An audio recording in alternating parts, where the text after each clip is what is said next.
যথাসময়ে রাষ্ট্রপতি নির্বাচন অনুষ্ঠিত হবে এবং এ বিষয়ে নির্বাচন কমিশন প্রয়োজনীয় কার্যক্রম সম্পন্ন করবে বলে জানিয়েছেন স্থানীয় সরকার, পল্লী উন্নয়ন ও সমবায় মন্ত্রী মির্জা ফখরুল ইসলাম আলমগীর। সকালে রংপুর টাউন হল মাঠে আয়োজিত পল্লী মেলার উদ্বোধন শেষে তিনি এসব কথা বলেন।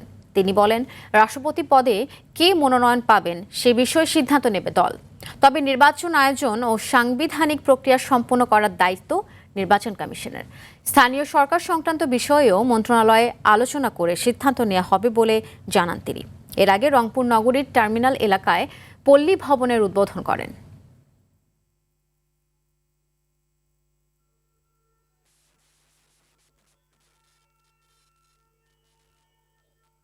সংসদের স্পিকার মেজর হাফিজুদ্দিন সাহেব দায়িত্ব নিয়েছেন।